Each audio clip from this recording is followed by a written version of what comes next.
এই সুন্দর nude colour ফ্রকটা আমি মেক করেছিলাম ৫ বছর আগে। স্টিল এটা আমার অনেক সুন্দর ফিট হয়। এক বাচ্চার মা হয়ে গিয়েছি। এই ড্রেসের ফেব্রিক ম্যাটেরিয়াল, কালার, প্রিন্ট সবকিছু আমার অনেক বেশি পছন্দের, যার জন্য এটা আমি সাথে করে নিয়ে এসেছি। এটা আমি মেক করেছিলাম ২০২০ সালে লকডাউনের সময়। যখন সারা বিশ্বের মানুষ বাঁচবে নাকি মারা যাবে সেই টেনশনে দিন পার করতেছিল।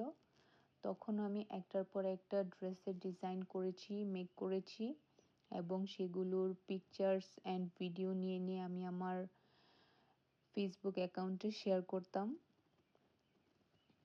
আর এই ড্রেসের প্যাটার্নটা ড্র করার পর আমি চেক করে দেখলাম যে আমার স্টকে কোনো সিল্ক বা পলিস্টার টাইপ ফ্যাব্রিক ছিল না। পরে আমি আম্মুকে বললাম যে, "আম্মু আমাকে সিল্ক ফ্যাব্রিক ম্যানেজ করে দাও, না হলে কিন্তু আমি মার্কেটে চলে যাব, লকডাউন মানব না।"